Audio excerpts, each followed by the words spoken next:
हमारा टॉपिक है motion of pulley.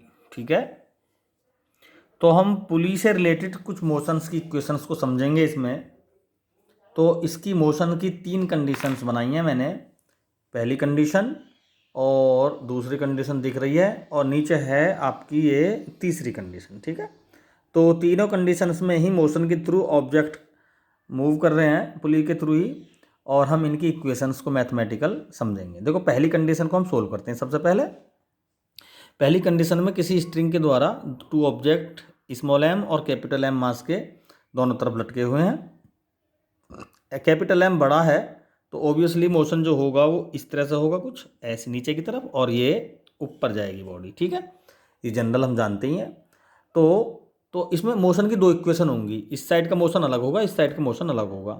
तो यहाँ देखेंगे हम मोशन इक्वेशन में यही देखेंगे हर जगह। तो देखो, इस साइड मोशन में सबसे ज़्यादा कौन फोर्स कर रहा है इसको मूव कराने के लिए? Weight M G. ठीक है, तो weight M G main force हो गया। वेट एम जी क्या हो गया? मेन फोर्स, या इसका वेट ही जो है इसका रेस्पॉन्सिबल है इस मोशन के लिए, है ना। जो कैपिटल एम मास की बॉडी का वेट है, यही रेस्पॉन्सिबल है इस मोशन के लिए। तो जो रेस्पॉन्सिबल है वो इक्वल में आएगा, मेन वही है। तो एम इंटू जी ये मेन फोर्स हो गया। इसको हम एक तरफ रखेंगे क्योंकि सारा काम यही कर रहा है। एक पलड़े में ये रहेगा और दूसरे पलड़े में ये जो कर रहा है, ये क्या कर रहा है? ये एम इंटू ए दे रहा है। एक तो नंबर एक तो क्या दे रहा है? ये एम इंटू ए।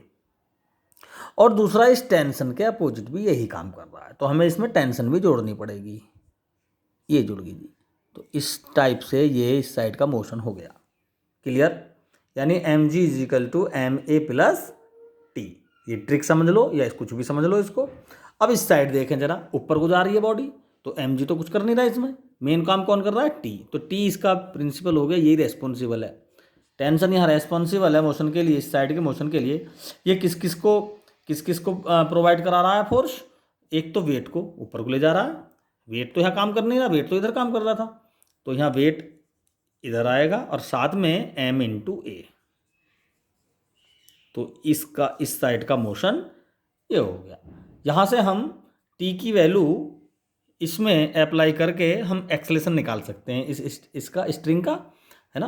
तो एक स्ट्रिंग है तो टी इस साइड दोनों साइड बराबर होगा। ठीक, तो हम इसमें टेंशन फाइंड कर सकते हैं मैथमेटिकली सोल्व करके। ठीक है, अब हम सेकंड कंडीशन पर जाते हैं। सेकंड कंडीशन देखें जरा। यहाँ पर ये इंक्लाइंड प्लेन पर ऑब्जेक्ट है स्मॉल एम मास का, और ये पुली है बीच में। ठीक है, ये पुली है, इसके अबाउट स्ट्रिंग है कोई, टेंशन टी है इसमें वेट की वजह से, और मोशन ऊपर से नीचे की तरफ ऐसे चल रहा है और एक ऐसे चल रहा है। ठीक है, तो ये जो इस साइड का जो मोशन है, इस साइड का कौन रेस्पॉन्सिबल है? M G. तो इसमें एम जी इक्वल लिखेंगे हम। यहाँ पर क्या क्या दे रहा है? ये टेंशन के अपोजिट काम कर रहा है और एक्सेलेट कर रहा है इसको। तो टी प्लस एम इंटू ए दिख देंगे। ये इक्वेशन बन गई इस साइड की, बहुत इजी। अब हम इस साइड देखेंगे, कौन इसको मूव कौन करा रहा है? टेंशन। तो यहाँ पर टेंशन रेस्पॉन्सिबल हो गया इस मोशन का। क्या क्या दे रहा है? एम ए दे रहा है एक तो, और साथ में वेट तो नहीं है, फ्रिक्शन हो गया इसमें। वेट से क्या निकल गया? वेट तो है नहीं इसमें, लेकिन वेट ने उसके बदले में फ्रिक्शन दे दिया। ठीक है, तो साथ में फ्रिक्शन के अपोजिट भी ये काम कर रहा है। तो इस तरह से हम दूसरी कंडीशन को, दूसरे मोशन को इसमें सोल्व कर सकते हैं। अब बचती है हमारी तीसरी कंडीशन। इसमें 2 स्ट्रिंग हैं, एक इधर बंधी हुई है और एक इधर, 2 पुली भी हैं इसमें। तो पहली की स्ट्रिंग की टेंशन T1, दूसरी की T2, और वो ही हम काम करेंगे। हम देख लेंगे कौन किधर को चल रहा है। M1 अगर ज़्यादा है तो मोशन ऐसे चल रहा है, ठीक है, ऐसे, और ये ऐसे चल रहा है। तो हम 3 इक्वेशन इसकी बना डालेंगे। तो नीचे को मोशन चल रहा है तो M1G रेस्पॉन्सिबल है, ये खींच के ले जा रहा है सबको। तो M1G किसके बराबर काम करेगा? T1 के, और साथ में M1A। ये इस साइड की मोशन हो गया। अब इस साइड का देखिए कौन ले जा रहा है खींच के? T2। तो T2 मेन हो गया यहाँ पर, T2 मेन हो गया। क्या क्या दे रहा है T2? एक तो M2A एक्सेलेरेशन दे रहा है, और साथ में इस वेट के अपोजिट भी काम कर रहा है। क्लियर? ये हो गया। अब हम करेंगे इस बॉडी के ऑब्जेक्ट के मोशन की बात। कौन खींच के ले जा रहा है? T1। तो T1 खींच के ले जा रहा है, तो T1 ही इसका रेस्पॉन्सिबल है। T1 इक्वल टू किसके अपोजिट काम कर रहा है, T2 के, m इंटू दे रहा है साथ में।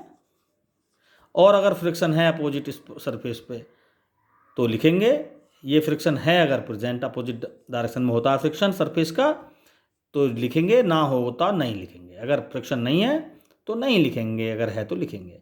तो इस तरह से हमारे 1, 2 और ये 3 इक्वेशन बन जाती हैं। तीनों इक्वेशन से या तो T1 T2 पूछता है वो, या एक्सेलेरेशन पूछ लेता है, तो हम इजीली फाइंड कर सकते हैं। ठीक है, तो इस तरह से हम मोशन ऑफ पुली को कंप्लीट समझ सकते हैं। Thank you.